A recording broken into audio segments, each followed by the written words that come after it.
Talk about great. The top 4 names at 86. Kyle Dake, Valencia, Parker, Keckeisen, and Chance Marsteller. Oh. Are you kidding me? Yeah, hope and dreams take a... This could be a reality check weekend for Penn State fans and Rocco Welsh, right? Hey, now we got WNT, Duals Championship. Who's number 2? Duals Championship, that's what we got. When your team leaves this tournament, this is what they're going to kind of look like, okay? I'm not kidding. And you know, a lot of the coaches, even the brands, you know what? I think they all jumped in because it was a gang up on the king. For the king! The king's not coming. That's all make them look bad. They all jumped in. I think... Well, that's how Rome fell. Well, that's how guerrilla warfare. Yep, that's exactly how it happens. Man, when something's working that well, do you really want to tweak that at all? Yeah, I mean, it's against the... It's 9 undefeated seasons, 71 straight wins. We're going to end up with the greatest win streak because nobody's going to stop them this year. I mean, I was pretty happy with Marco. I think, Marco's a good athlete. You don't see many heavyweights that can get to the feet like he does. It's US Open week, folks! Presented by Claw Wrestling for a chance to go to war, I guess, with the rest of the world, right? Open for war. Open for war week, folks. This is PEG Wrestling. We Are here!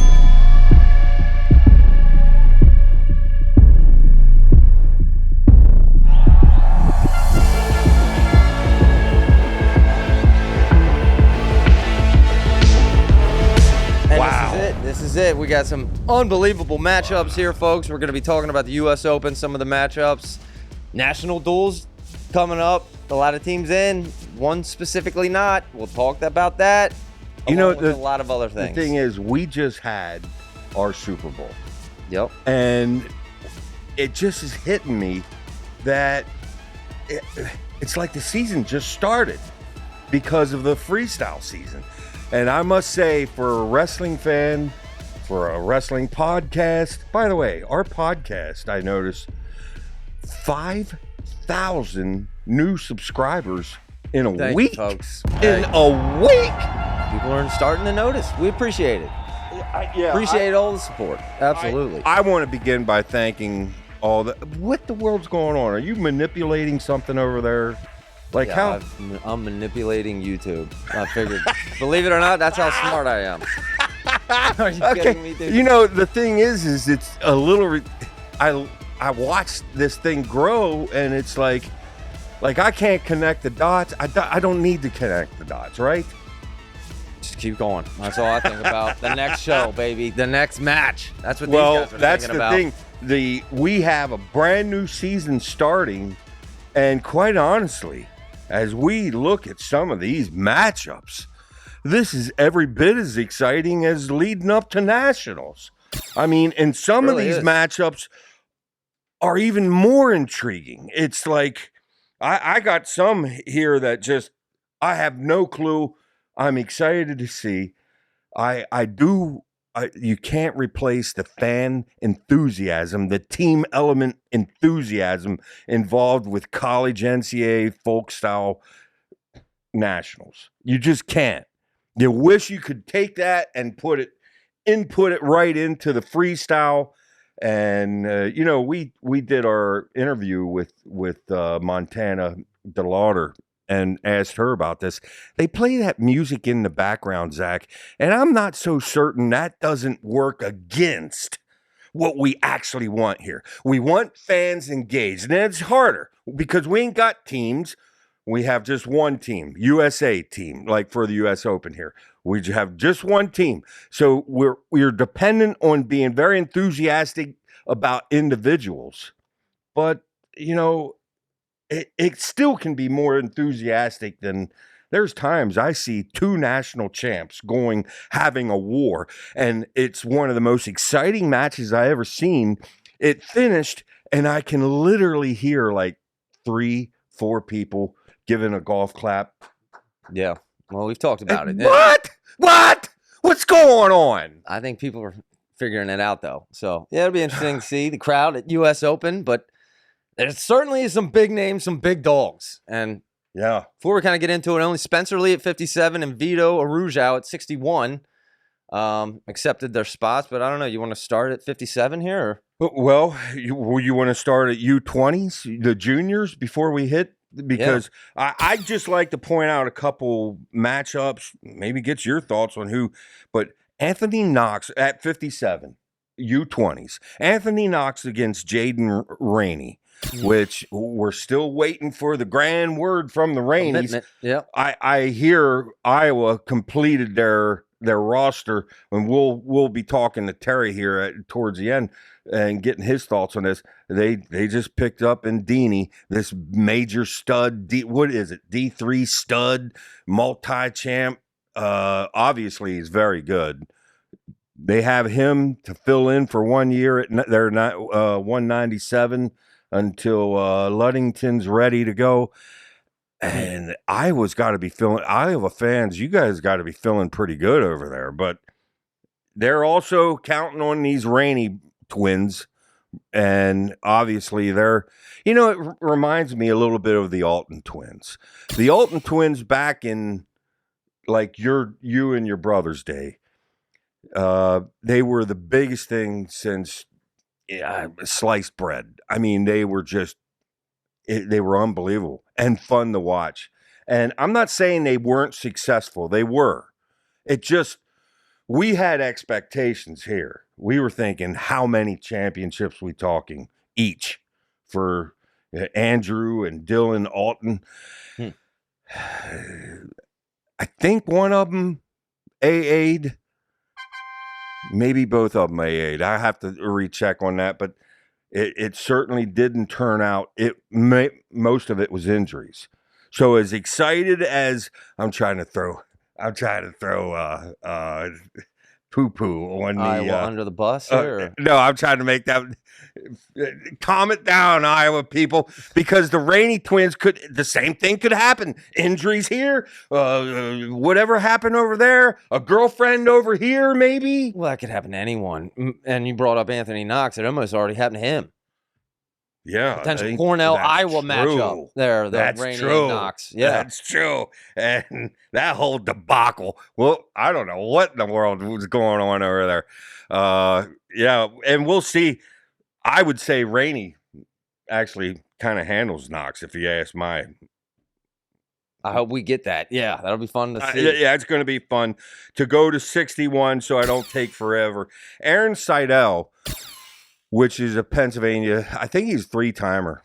The only reason he's not a 4-timer is Jack's Force stopped it. And that was an incredible match. Now, you can't go by the final score. I forget it. It was 7-1 or something. It looked like Jack's handled it. Aaron Seidel is right there with the big dogs. And he's a Virginia Tech guy. Virginia Tech they're coming. Coach McRobey, man. Yeah, they're coming. There's no doubt. It's warm. And this Seidel might be just one of them guys that we knew was good, but then he shocked everybody. He gets to college, and he starts just ringing up titles.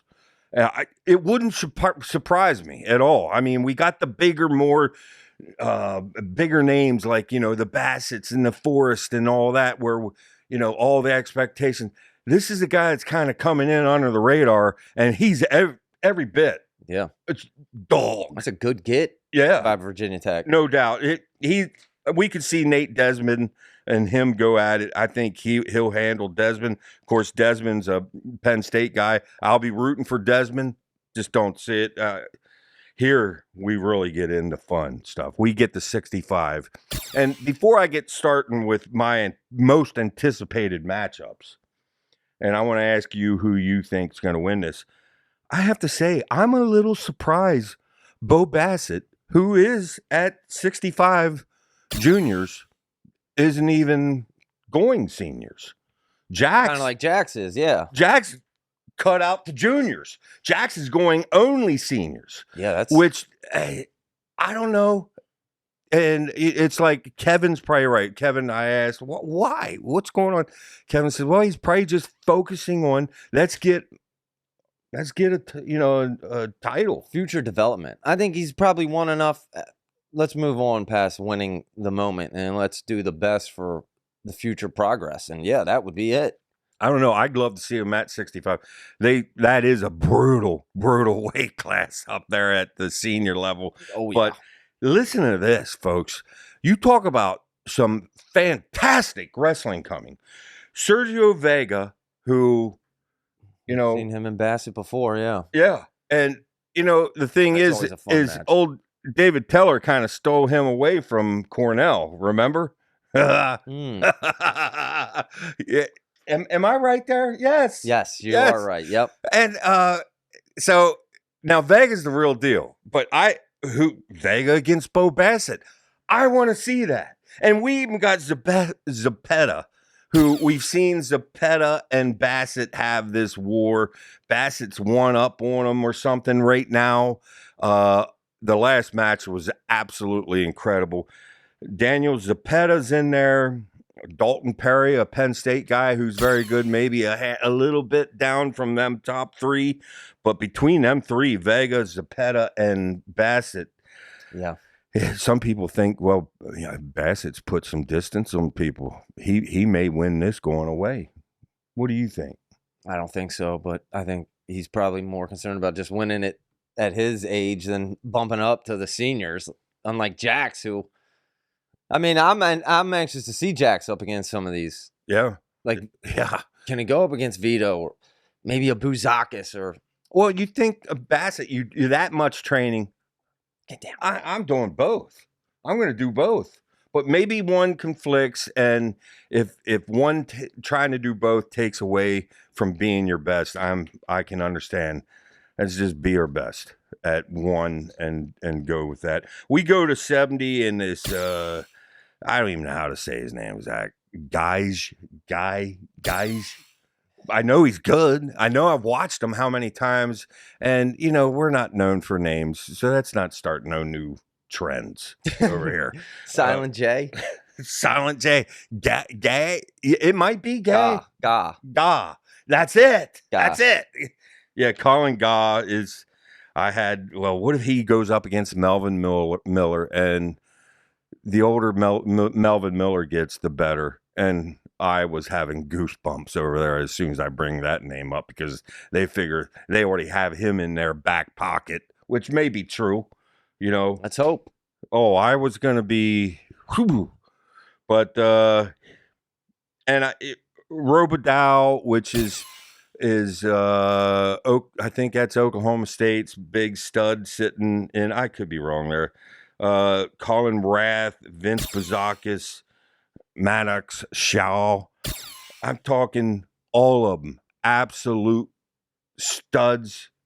And they'll all be kind of like these Oklahoma State duels. National duels coming They'll up. all be competing for second place. Because PJ Duke is going to be there. And I'm sorry. Oh, wow. I'm sorry. You better hope maybe he twists an ankle or something, because there's some big names. Even Melvin Miller. I want to see PJ Duke against Melvin Miller. Let's gauge where Melvin Miller is. Yeah. Now, he's a little younger, but that's C. That's C, because that is. I bet he would want that, yeah. Oh, that's PJ Duke. Daggone, I want him in the lineup next year. But, okay, you know, William Henkel was at 79. I'm going to skip over 74 right now. Henkel is one of Penn State's guys.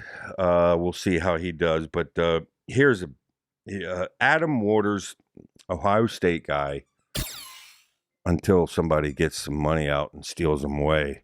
But that's a major, big dog. I always considered him and Jason Singer big dogs, but especially Adam Waters. He's got Carson Thomas, but I don't see anybody pushing Adam Waters there. But that's why we wrestle him. We don't know. We just don't know. Of course, at 92, Jason Singer and Posada. Angelo Posada, that might be a good match. It could be a good match. But 125 is where things get really fun. It's kind of like 65. Quite a few big names, yeah. Yes, because we got Kobe Merrill, which we got Rocco Delegata, which I haven't seen him a whole bunch. I've probably only watched him once or twice, but I know that's a big Get a name. barometer on him. Drayshawn Ross is in this weight class. We all know him. Michael Mako is in this class. By the way, let's just wrestle them two right off the bat. Let's get this party started right off the bat. Throw Ross in against Mako, and let's see what happens. Cole Marasola is going to be there, and Coy Hopke. This weight is loaded, and I'm just really intrigued to see what comes of that. I really am, because right now,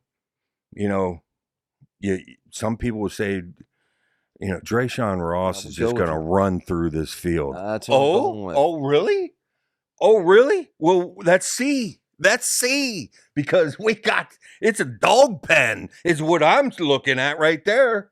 We'll see what Penn State's heavyweight situation looks like too, right? We'll get a good idea next season. Yeah, and that's the thing. I hope he puts some size on. The thing is that, by the way, did you notice my shirt? Yeah, that is some kind of shirt over there. It's rust. Okay? It almost looks like what? Your body and chest hair, like you're skinless. No, the thing is, daggone, Zach, and I said this, man, why do I have to be fat? And by the way, it is the government's fault. I decided. That's what the one dude, the health guy, the chemicals RFK? and stuff. Yeah, it's not my fault. I'm a victim. You know how you like being victims. Nope. Not allowed. Not allowed. Yeah, boy, would I like to have some muscle behind this, just stacked, because I have this ability to pick hot shirts, unlike you. Let me see. Are you kidding? No, okay, I like that. That's a hot shirt, folks. I don't know about that one though, dude. Whoa, what? Rust? It's rust. It's rust. How cool is rust? Made that shirt. I can't believe, especially for old guys like us to wear. Who got that approved? They went to their boss, said, "I got a great idea." Shirt, rust. I don't know. It caught my attention, and I'm convinced I'm like a fashion guy over here. Yeah. Unfortunately, I'm not a model, so Someone made a comment about your shirt on a previous episode. Something like something with a collar or something. Yes. I had a T-shirt over a collared shirt. Yeah, and I thought it looked cool because the color was the same color as what was in Wrestle Madness's logo. And then I looked at and I read his comment, and I kind of chuckled. And I thought, yeah, maybe that was a little goofy. Maybe I'm not a fashion guy. I don't think so. Not with the rust, but we do have. We want to get into seniors here. All right, let's get to the meat. 57, your boy Lillendahl is in there. Yeah. Obviously waiting. I want him up against Seymour, Sheldon Seymour. That still sticks in my craw. That Seymour, boy, did he have himself a nationals and stuff. And he's tough. Don't get me wrong. And, Lillendahl beat him during the regular season, and Seymour comes back and shocks him. In the end, Lillendahl gets his third place and everything, but third place, it's like, no, you're not allowed steak. Over there's the hamburgers. Oh, that's basically what you're saying. You're at a party. No, this steak is only for a very select few, and you're not one of them. Over there is where we grill the hamburgers at. That's what third place is? Yeah. Hamburgers. Caleb Smith, Daniel DeShauser, Brandon Courtney, Nico Provo, Liam Cronin.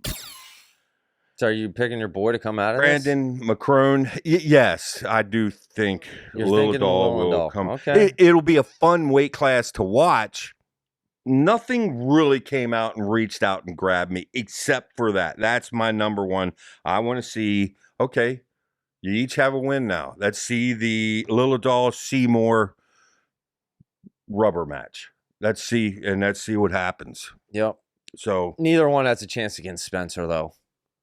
yeah, Right. I'm afraid Spencer's just gonna make you're Lillendall strength. There's gonna be such a strength difference there. I think he teched him last time. Yeah. It was 10-0 or something. And I got to tell you, as you know, old Spencer's gotten my respect even more so since he's done college. Yeah, he just wants to wrestle. He goes wrestling really doesn't care. Dude, he wrestles a lot. In fact, I talked about that a couple months back. He truly is the real deal. And Ono's moving down, so you talk about one of the big matchups. That's going to be it. That's going to be one of the big matchups of the coming World Championships. Is Spencer Lee or Ono at Spencer Lee wrestling a lot, as opposed to we haven't seen much of Vito Arujau, right? Yeah, 61, but he's waiting, and he's got to be. One of the last times we've seen him, he just got done getting handled. By Ono. Yeah, and that you talk about a hit to your pride and your confidence, because he was on a roll. Taking out two-timer RBY over here. And, he's like, Vito's the real deal. Came out of the shadows, didn't he? Embarrassed like that. And that happens. That's the thing about wrestling. Every wrestler, they get a big old dose of humble pie. Yeah. And, it's hard to get a big head in wrestling. That's why, because someone comes along and bam! Yeah. And it's like, wow, that hurt. And, I have a boss or something at work tell me, maybe you could be a little quicker there. And that rocks me. For a week and a half, I'm moping. You got to do that move. Moping around. You let that drag you down for a week? Unbelievable. You got to forget it. Yeah. I'm sure Vito forgot it, and he's moving on. That whole comment about how I don't know how to pick out shirts is still kind of sticking with me a little bit right now. I'll probably be thinking about that a little bit later today. Don't say any mean comments, folks. By the way, you just came from what were you doing? Looking at it's Final a done walkthrough. Deal. You're buying a house Tomorrow. and it's just when this episode minutes comes down out. the road. About 7 minutes. Pam, how far is Zach's new house away? 7 minutes. Does that mean we record more often? Potentially. So we'll record once a month now instead of once every 2 months? Yeah, something like that. Especially in the off season. No, I don't care. Well, as long as it's fun. Do you have fun? Obviously. Okay. All right. This is a fun weight class, though. Blaze, Dayton Fix, Sean Garrett, Seth Gross, DeSanto, Tomasello, Megaludis, and this is where Jax Forrest will be. I mean, between Marcus Blaze and Jax Forrest, again, that's get the party started. That's just match them up right at the beginning. And put away the stupid music in the background and get people in the stands, get off your cans, and let's make some noise. And Dalton Fix against Ben Davino. I want to see where Ben Davino hangs with the Marcus Blazes of the world and the Jax Force. How good is this Ben Davino? We're going to find out. We'll get a good look here. DeSanto against Bazakis would be a fun one to watch. Tomasello, old guy Tomasello, the old warrior is back. And same with Nashon Garrett, Megaludis, Seth Gross.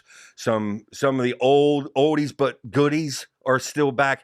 This is a packed weight class, but the single most telling question I have is, okay, does Marcus Blaze get a little bit of that humble pie? Because everybody right now, I'm not so sure. Flo doesn't even have him picked to win. I think they do. They have Marcus Blaze picked to win. We're talking Dalton Fix is in this weight class. How do you pick this guy that's basically a high schooler? And Fix would be the safe pick, right? Yes, I would think so. Dayton Fix a safe pick. And Jax Forrest, who knows? That dude. You just got to hope he's on the same side or close to Blaze. Otherwise, I don't think we're going to get that. Force ain't going to, I mean, right? They're not going to both go through. That's going to be that's going to be a fun weight class, no doubt. So now Props to Jacks for moving up. Now we go to 65, and this also has some really intriguing matchups. If you don't mind, the one I would love to see, and that is Jesse Mendez against Real Woods. Or is it Riel Woods? Yeah. I don't know who you're talking about. But you guys, as we gave you we'll say it wrong, but we'll assure you that you'll know who we're talking about. You know who I'm talking about. I want to see that matchup. I do. That would be very good. We got Joey McKenna, who may end up running. We got Bo Bartlett. Bo Bartlett could win. How about a matchup we don't want to see again? Bartlett Mendez again? We don't want to see that. I actually would rather see Mendez against a Woods or a McKenna. Yeah, then exactly. yeah, I'm kind of with you on that. I've seen enough. What if a youngster came and just shocked the world? Aiden Valencia came through, and he's kind of showed this kind of potential that he could just shock the world. Everybody's thinking, is it going to be Mendez? Is it going to be Bartlett or Will Woods? Maybe, but most likely the logic says it's McKenna, and it's none of them. It's Aiden Valencia. Fun weight class right there. By the way, folks, this is on Flow. The 23rd through 27th, I think like the 26th and 27th are when I could be wrong. Flow has the schedule. I know the Open women are going Thursday and Friday. I'm thinking the Open men go Friday and Saturday. I don't know, but it's yes, I think that's correct. Yeah. So now we go to 70, and although not my favorite weight class, I still have some very big intrigue going on. James Green, Yanni. Yeah. What's been going on with Yanni? I mean, is he healthy now? At the Claw. He looked healthy to me. I didn't ask him though. But he looked pretty healthy. Well, he was at the nice, Claw. By the way, Claw is handshake sponsoring this, right? Main sponsor, yeah. Yeah. Of US Open. They'll have a stand-up again, won't they, or something? Yep. Booth with a little mini mat, folks. Check it out. And yeah, and the thing is with Yanni, I mean, he's got to be hungry, ready to really get going. That's again. my pick out of here, right? James Green? But I'm picking James Yanni. Green, and he's not sucking weight? That spells trouble. It's going to be fun. I'm telling you right there. Some real fun fan favorites. Bryce Andonian's going to be there. Alec Pentelio may win this, as far as we know. Talking about fireworks show. Will Lewan's in the house. Yaya Thomas there. Jackson Arrington. A lot of good action will be happening at 70. The whole way up and down, it's going to be great action. It's just there's a handful of particular matchups that just has me really excited, intrigued. I can't wait. And your number one of the whole tournament, most anticipated match. You know what mine is? What? The next weight? David Carr Messenbrink. The rematch, right? That is tied for me. The rematch. That's tied for me. Because I want to see Starachi. I want to see Starachi and Hamidi. I do. But let's not go to that way. Yes. Messenbrink against David Carr, Barraclaw, Peyton Hall, some other studs are there. But oh my goodness. You know Messenbrink wants that. Oh yeah. In the worst way. You cost me 4-time. A 4-timer. Jack. Yeah. And David Carr is such a nice guy. It's kind of hard to get Messenbrink is a nice guy too. You would never hear these words.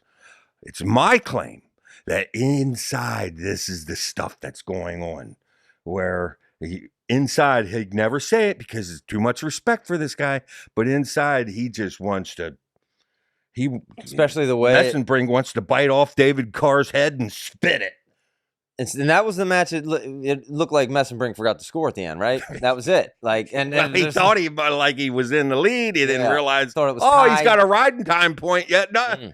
And I was thinking, did the coaches drop the ball? Somebody needs to be yelling. You need to shoot. You need to go. I don't know what went on there, except Destiny, or whatever. David Carr is, he was meant to win that. Yeah, there's one thing I know. Messenbrink has been thinking about that match since the second it ended. Oh, yeah. And by the way, it's his chance. Now with Dake moving up, one of these two may be US's representative for real. Like it most likely. Yeah. And who knows? We may be seeing them two going at it again at Final X. But right now, you just want to lock in the deal. I'm in Final X. Both of these men are going to want this bad. Both of them are. We're going to find out who's been working a little harder than the other. We haven't seen much of David Carr. My pick is Messenbrink. I'm picking Messenbrink. Oh, I am too, no doubt. But other you're notable absolutely names, Peyton right. Hall, Bear Clough in there. Oh, that's one of the key matchups. In fact, I don't know if that's one of the That's mine. Featured wrestlers in your thumbnail that you want to have. I was trying to think I thought of like three. One was Messenbrink Carr, one was Strachey Hamidi, one was That's the next weight, 79. Well, yeah, where am I? 79, which we already mentioned. Hamidi, Strachey, that would be absolutely want to see it. McFadden's in this, Wick is in this, Kennedy Monday's in this. There's a lot of studs, and a lot of times you see a guy that you didn't anticipate. You literally see them catch fire during a tournament, and there's no doubt we've seen it happen how many times over the past half decade, where we didn't see that. And here they came through and beat everyone. We were anticipating, wrestler A or wrestler B, and wrestler G comes through and just kind of wins it going away. So even Carshall is in that way. Nah, that ain't gonna happen. No, they're not gonna. I'm sorry. This is Carter or Hamidi. Carter. I'm going. And Hamidi, I know you got that win over Levi. Feeling good. That ankle pick's there. I don't think Carter's going to give it. You're going to have to earn them points.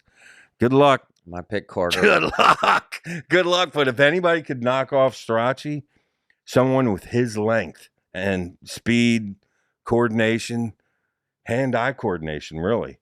That's kind of big with them ankle picks. This is the best Hamidi version we've ever seen. Yeah. And most likely, I wonder if David Teller did this with ankle picks, because if you can do your setup and your timing and snap it almost like a frog snaps a fly, Well, how about the coaching here too? Hamidi, the David Taylor coaching difference got him over Levi. Maybe now, if there's anyone who knows how to coach Carter against Carter, David Taylor, right? Come on. Okay, can he do it twice? Wouldn't that be something? Okay, everybody wants to give the king of the world a ribbon to David Taylor. Okay, he had a good year. Okay, a great first year.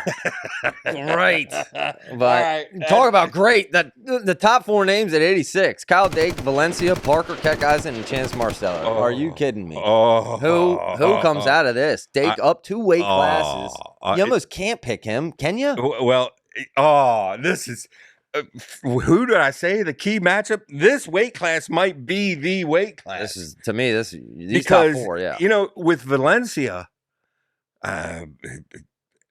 Keckeisen Keckeisen can't beat Dake, can he? Maybe he can. I don't think so. And Marsteller's there. Marsteller, yes. Rocco Welsh, plot. This weight class is so loaded, and it's going to be so fun that wrestling fans, the off season's over.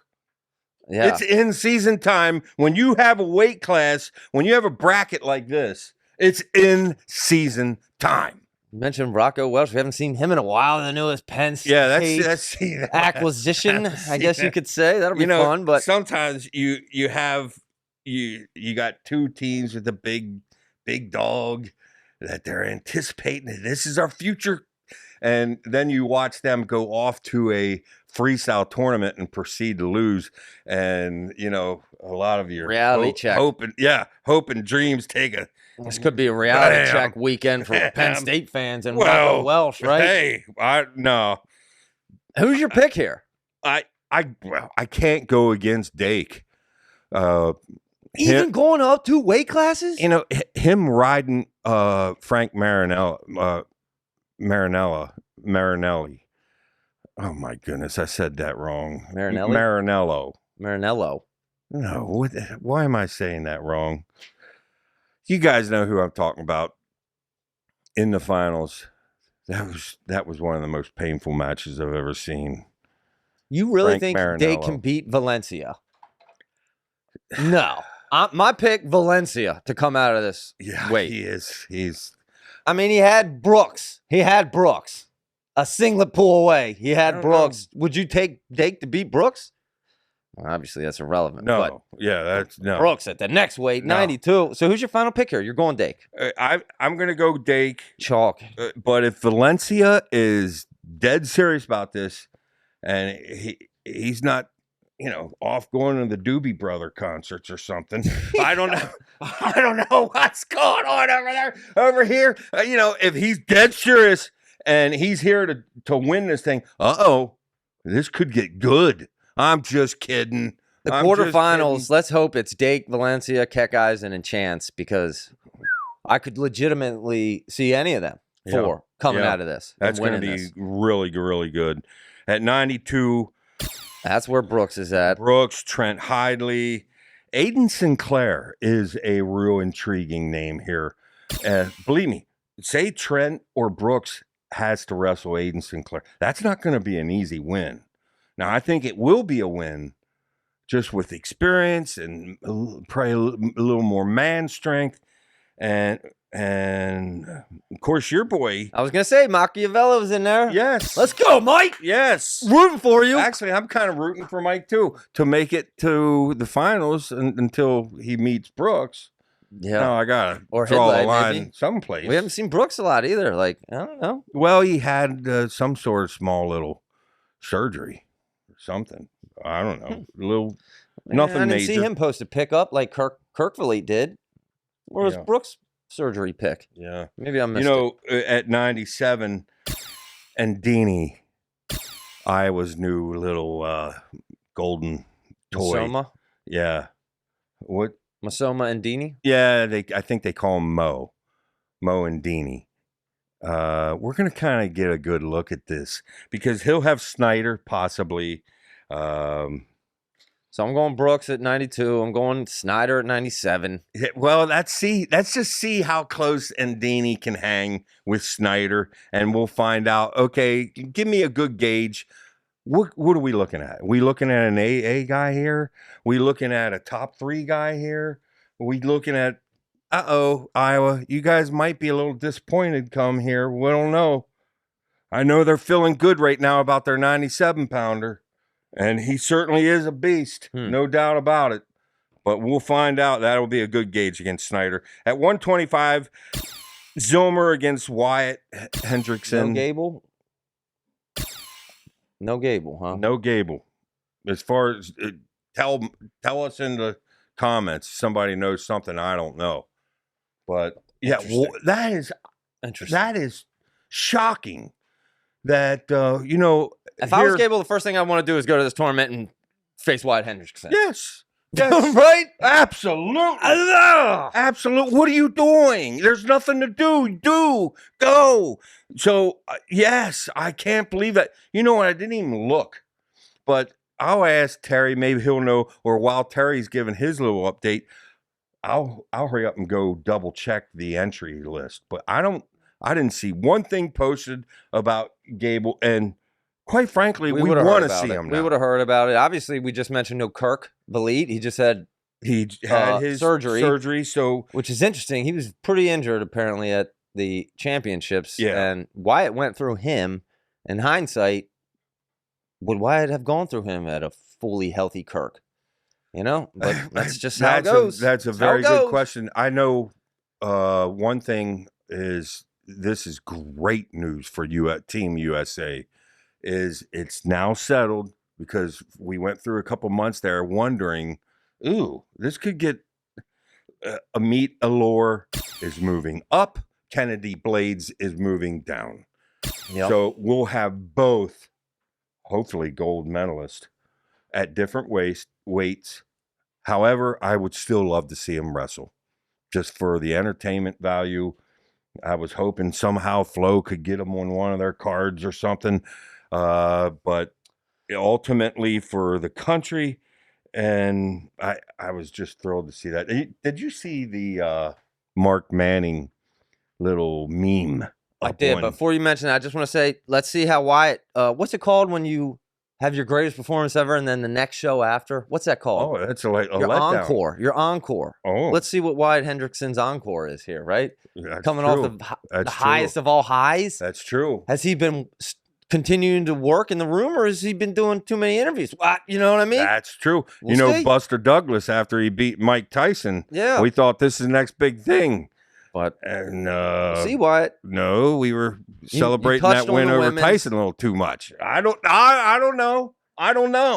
We're gonna find out. Yeah, listen. I'm rooting for Wyatt. Just a couple other things I do want to get to the Nebraska, but in the women's, our girl Montana DeLauder in there, 55 kilograms. Keep an eye out for her. Yes, she's got a tough University weight class there. And Gettysburg hometown girl interview coming out later this week with her. It's a fun. And then you mentioned Elore and Kennedy Blades separating. Smart. Yeah. But old Mark Manning. He says we're doing it the right way here in Nebraska, folks. We're building them, not buying them. Boom! You talk about, especially and quite frankly, he's got a good point there. Coming off that performance that they just had at NCAAs out of nowhere, Nebraska. Yeah. The clear-cut number 2 team. That is something to be able to brag about. I was actually glad I seen that. And, how much does that bother the coaches that are out there buying themselves a team? That is our sport now. Let's see who can display the most money and, hopefully everything works out. Yeah, that's a fair shot from Manning. Yes, that's absolutely. In bounds. No, that's a fair shot. No doubt about it. I got to ask you before I want to talk about this duels. The National Duals Tournament. Yep. For $1 million. I got to say first off, the BEG trivia, which I really like the idea. How are you making out with that? We figured it out. You got it figured out. Yeah. Thanks to Jason Bryan, actually. Shout out Jason Bryan. Oh, Zoom compatible. You, Jason Bryan. Zoom, Kahoot, it's all compatible, so that's coming back. Yep. It'll still be on Kahoot. It will, but you're going to be able to see all the questions from your phone. So regardless of whether your stream's up to date, you'll be able to have instantaneous. Okay, that's exciting. Do you know when the next trivia is? Supposed to be this week. So it's coming. Okay. Sometime this week. Okay, just make sure We're ironing out show times, man. We got to figure out the permanent show times. I said April's our month. We're still in April. I said this is our month we're figuring out, and then we'll be setting. Yeah, you're waiting. I finally just got my bid where I'm going to be permanently. Hopefully we can get Dom going. Dom Zacconi's going to be on permanently. By the way, Dom's out there mowing lawns and stuff and he's landscaping, and we got to get that boy behind a mic. I don't know how much of that he's doing. He's got a nice little card gig he's going. Yeah, that's true too. But hey, Dom Zacconi will be back, and yeah. Another name I just want to throw out there that he actually agreed to this, so eventually we're gonna soon. I want to get Piles back on. I have some in the weeds questions that he's going to be able to help answer. And I'm talking about what rule changes can we anticipate? The NIL restrictions that we're hearing about and the roster limits. What's going to happen with our second tier teams? What does he see? I mean, nobody knows for sure. I know that much, but it'd be interesting. Of course, I have a lot of other questions I'd like to ask him. So I want to get him, Why is Penn State not going to the National Duals Tournament? Well, before I answer that question, I want to make one little paragraph statement. And somehow this sport needs to get the big donors. And this sport has now gathered big donors. Everybody's team related. I'm big doning to my team. Donating's not a word. Donating. Somehow, I don't know. Is this a dream that just can't ever come true? How can we be all thinking as a team? And that's helped the sport, because we're at a crucial period here where the kind of money that's flying around is, I don't know. The problem is NCAA. Like, I don't think the NCAA is necessarily structured like a Fortune 500 corporation, to say the least, from everything I've heard. And you see it in the football, but I think there needs to be some oversight, better oversight in the NCAA. That's where it would be, because, I mean, you're talking about really two different things. College wrestling is, and then the USA wrestling. And we're trying to grow both. Yeah, I have to wonder. Yeah, the RTCs, how much of a hit are they taking, because so much money is going into the transfers and the NIL, a lot of money flowing around. It makes me worry that money's coming from somewhere to be flying around, but I don't know. Right now, what we're seeing is maybe some individual big money donors making their team good, massaging their pride a little bit. My Oklahoma State team, I want to see them, right at the top, whatever it takes, David. You go do it. Here's my checkbook. Just write the checks. Don't matter. It may not be like that, but I don't know. It's a good first step. Hey, it's pretty safe to say we probably have the most money we've ever had in the sport of wrestling. Right? Yeah. Right?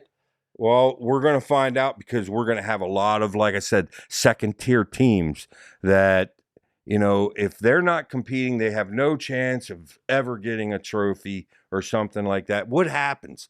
And the whole thing, like, so many questions, and I don't want to be little worry wart Wayne sitting over here worrying. Want to stay positive, glass half full, all that stuff. But I don't want to see our sport hurt either. I don't want to see it. I want to see it just continue to grow. But on to this. Do you know what WNO stands for? No. Who's number one? Flo's big event, which we all fell in love with.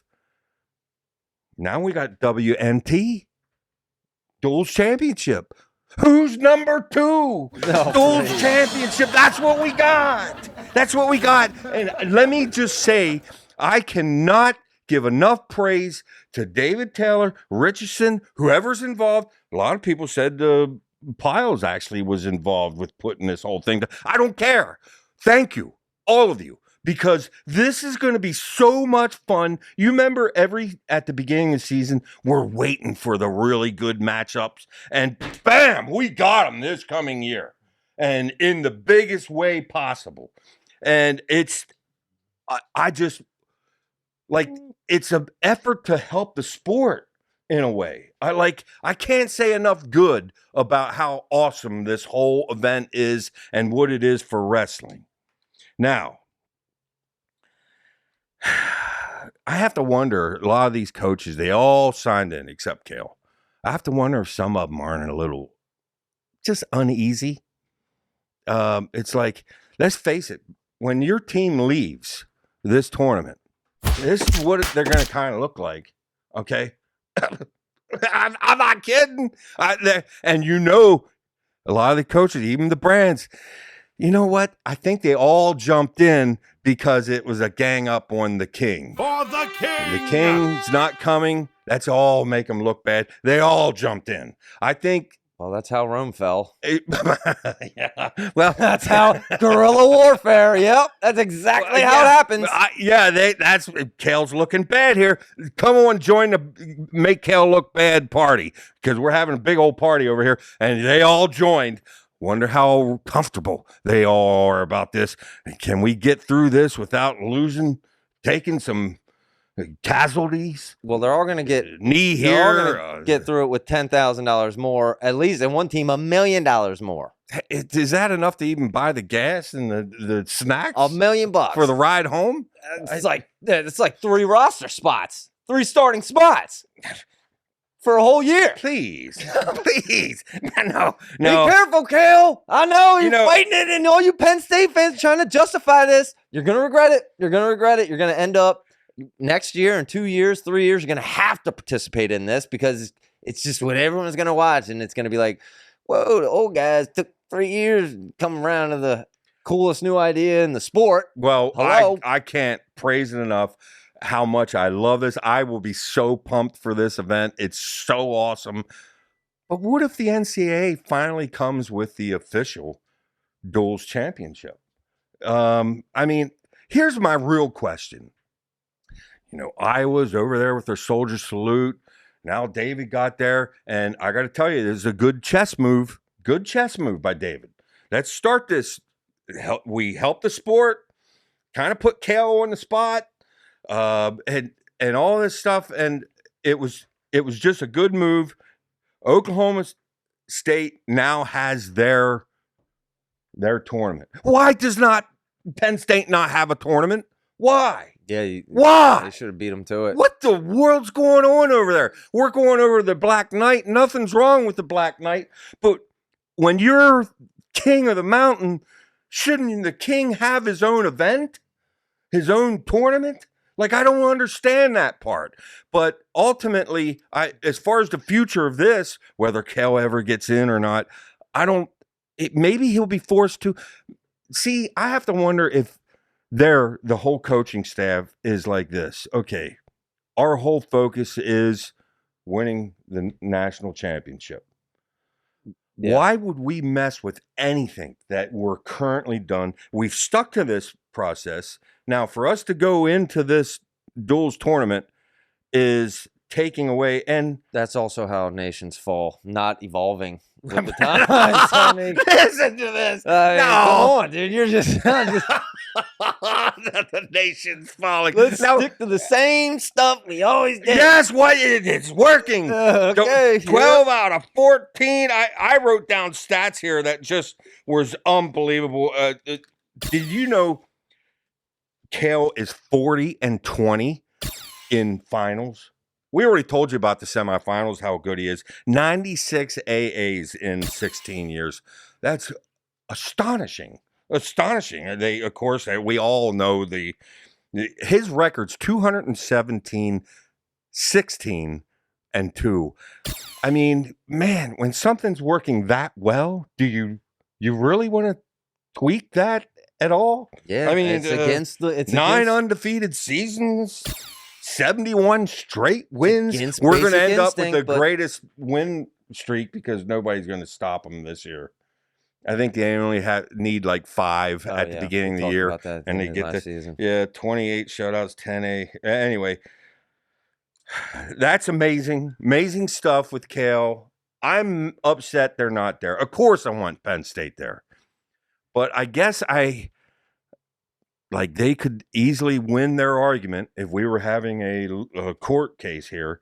And go ahead, present your case, Cael, Cody, Casey. They probably could win their case off of what their argument is. Why would we change anything? But with that said, I mean, here's the one thing about this tournament, which as much as I love it, as great as it's going to be, do you realize that the NCAA could award a duals champion trophy to the team that didn't win this?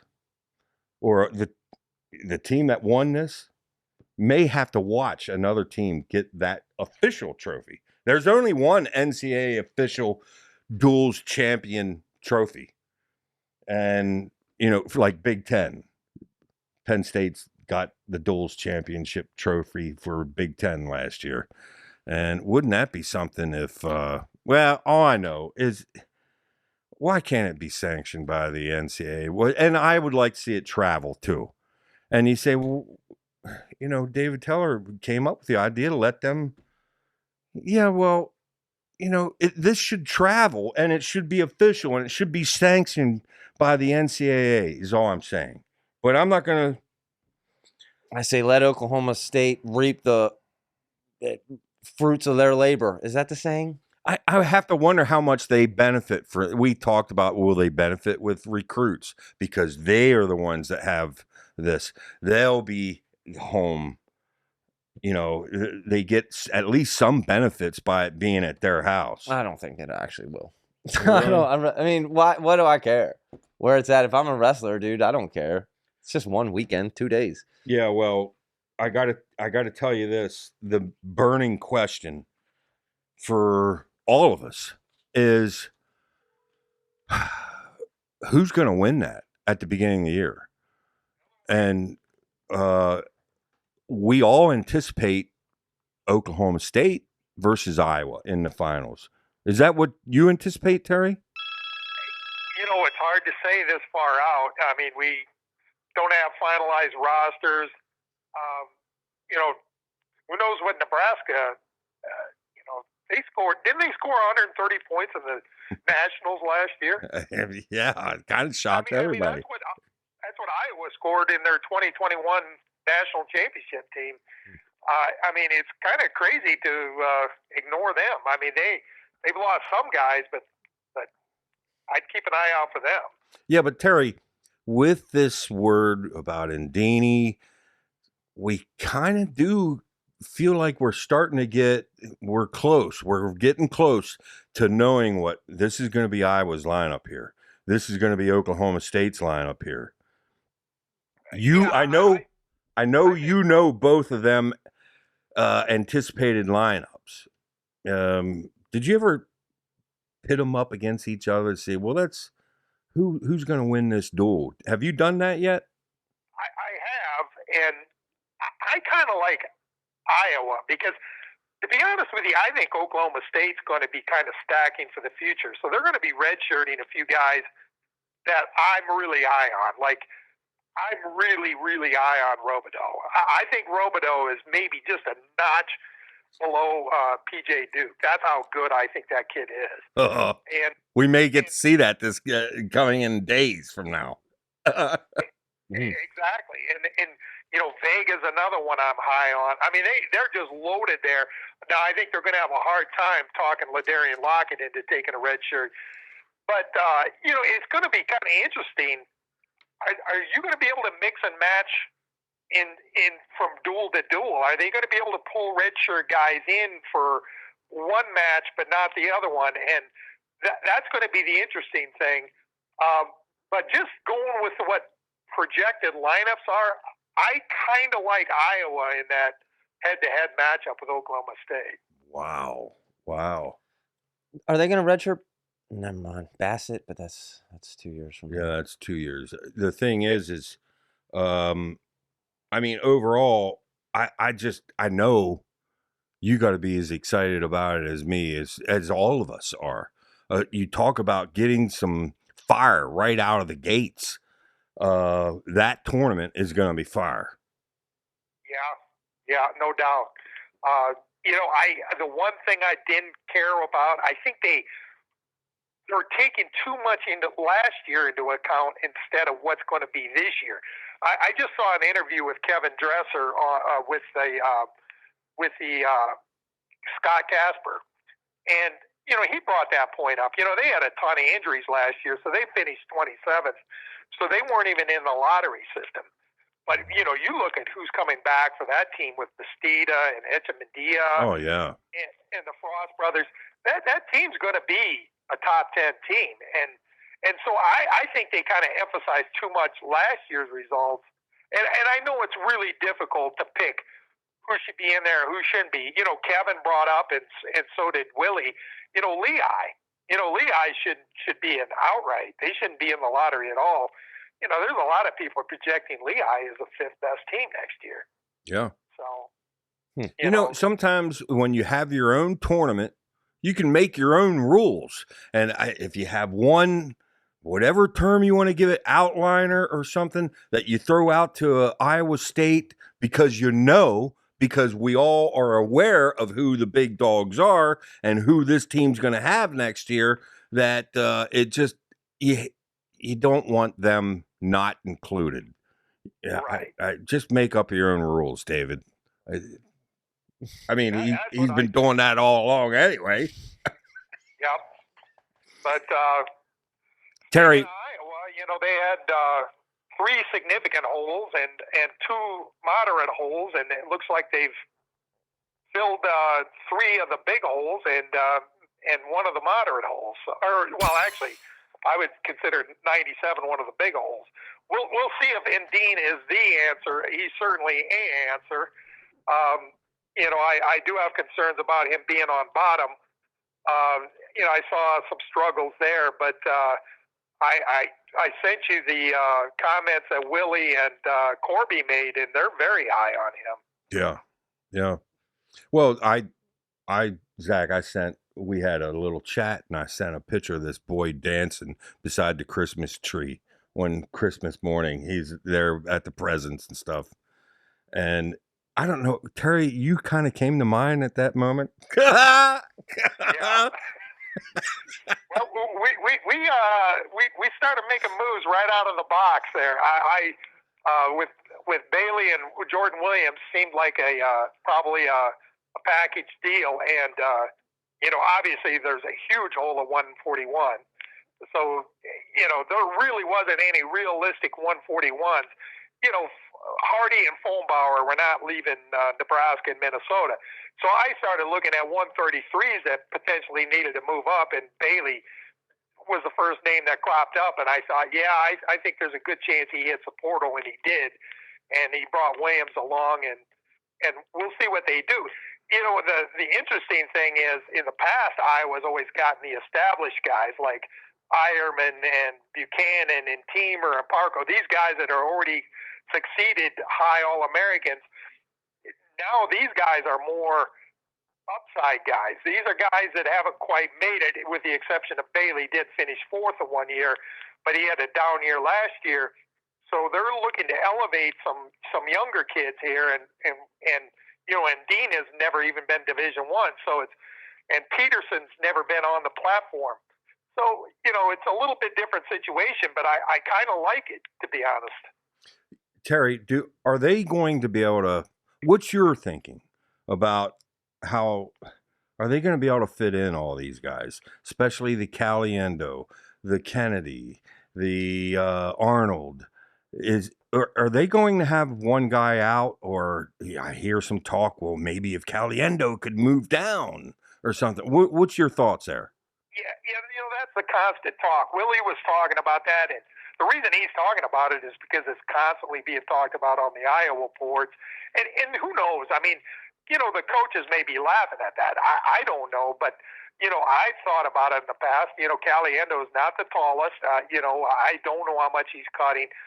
If you wanted to get everybody into the lineup, that would be the way to do it. But then there's also the issue.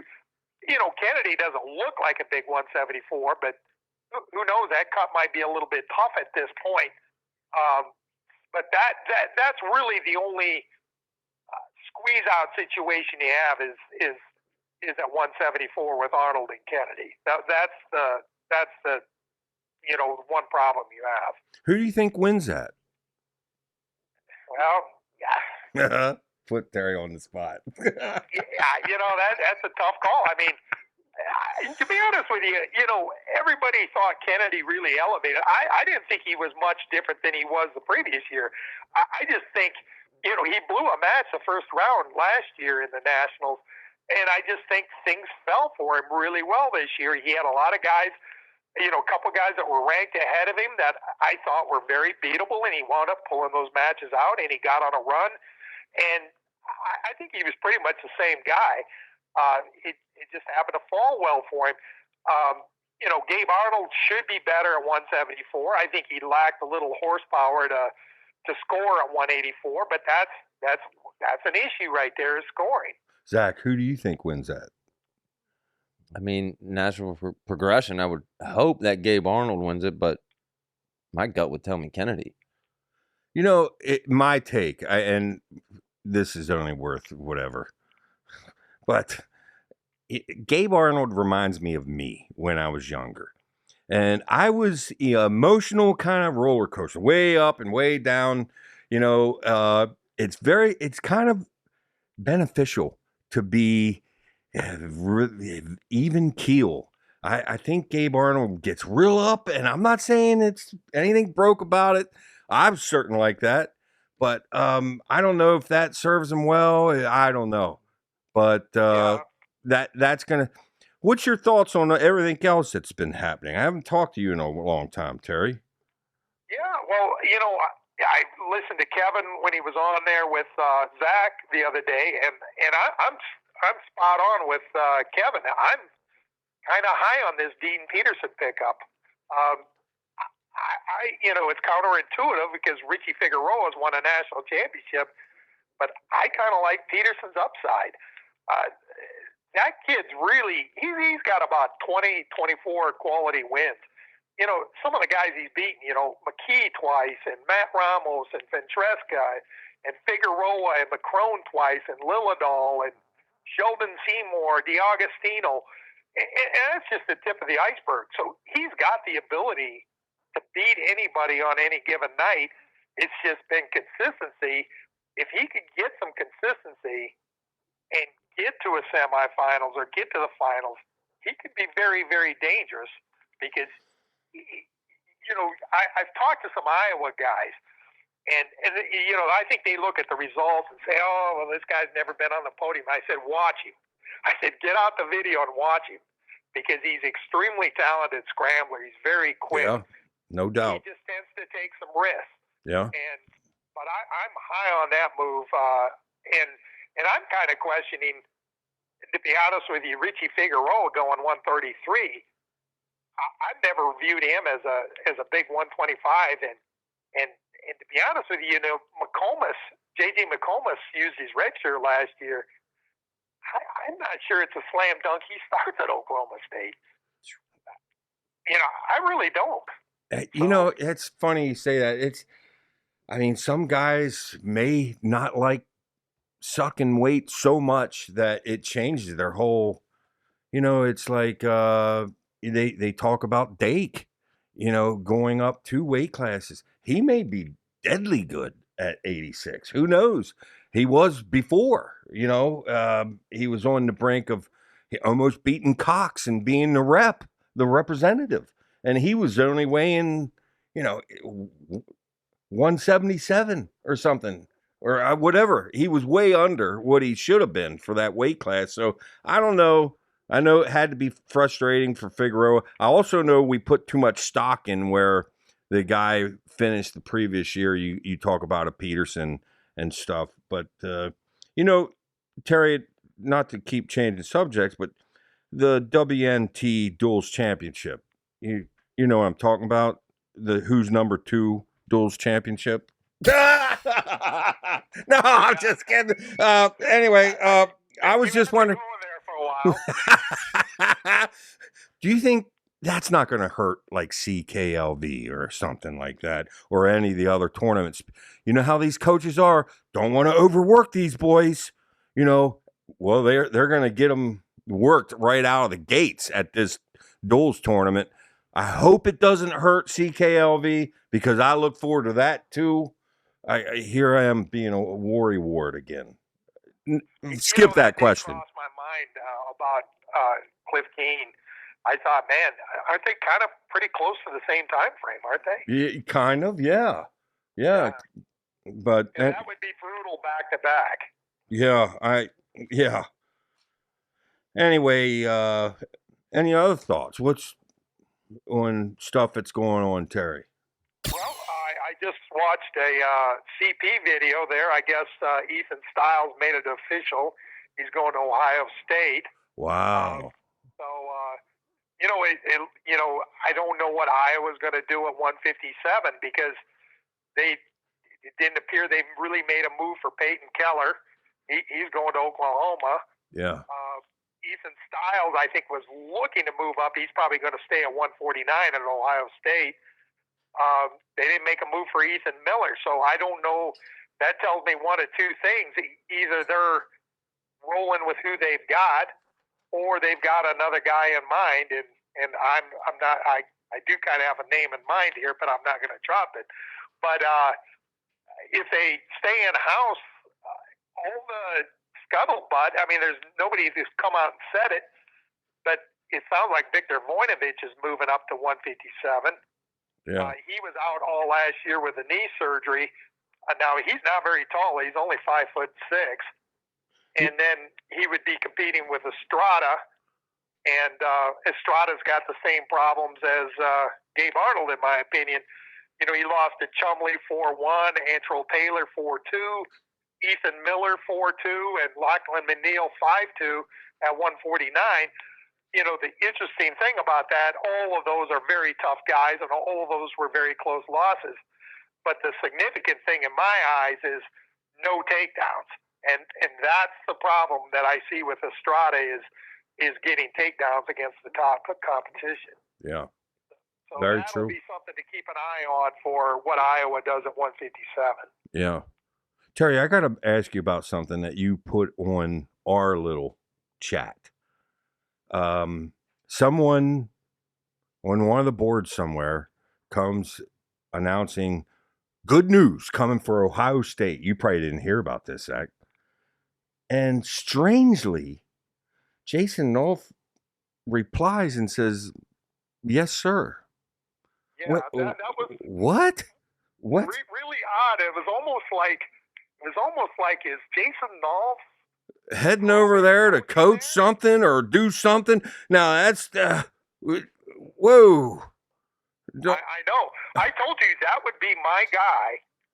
If Iowa ever wanted to groom a guy under Tom for when Tom retires, that's the guy that I would be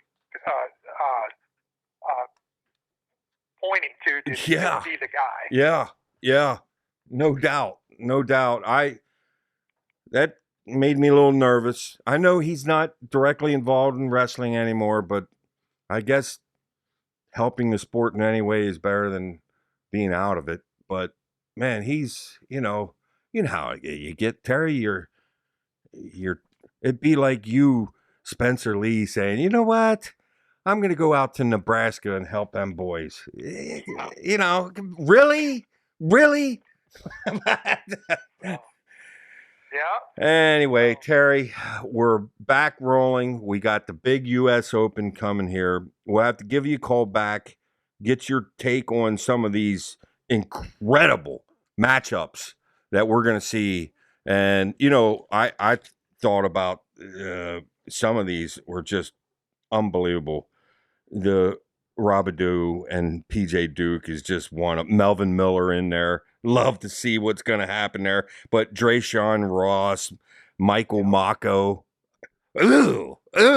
Would that be a intriguing matchup right there? But, yep. And I just listened to Michael Mako on Takedown Radio also. And he was asked about that. You know, when was the last time he wrestled Drayshawn Ross? And I guess it was like in 7th or 8th grade or something. But wow.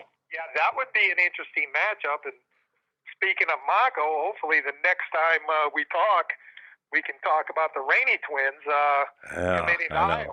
I know. I don't know if it's a done deal by any means, but I do think they're in a lean Iowa right now. Well, if you want, we could try to get some video where you're home dancing on top of the table or something after the Rainey boys go to Iowa. Well, I mean, we could get some video set up or something. Yeah. I mean, I was pretty happy with Mako. I think, Mako's a good athlete. You don't see many heavyweights that can get to the feet like he does, with ankle picks. Yeah. And, that U17 run he had to win the world was pretty impressive because every guy he faced, he was giving up quite a bit of size, and he pretty much dominated that U17. So I'm pretty high on him. For some reason, he dropped on Flo's rankings from 9 to 15. He lost to Betchtold at Super 32 finals. But he's beaten him 3 times previously, 2 by tech and in freestyle. I don't know why it would be such a significant drop just on one loss. That could be a heck of a recruiting class. Number 1, 5, 6, and 9. If they get the Rainey twins, that's an impressive class. Yeah. Well, it's a shame. Brands will ruin all of them. No, I'm just kidding. Hey, we'll check in with you after the Open. Zach's giving me that he's got to go buy this house, and he's giving me that look. He's got stuff to do, so I guess we got to wrap this up. And appreciated you checking in with us. And we'll be talking to you again, my man. All right, sounds good, Wayne. Take care, Zach. Thanks, Terry. Appreciate you.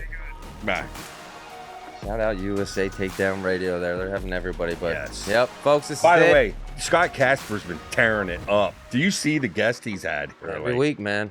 Biggest names in the sport every week. Dude. So check them out every like that Saturday guy. live. But folks, in the meantime, this is US Open week.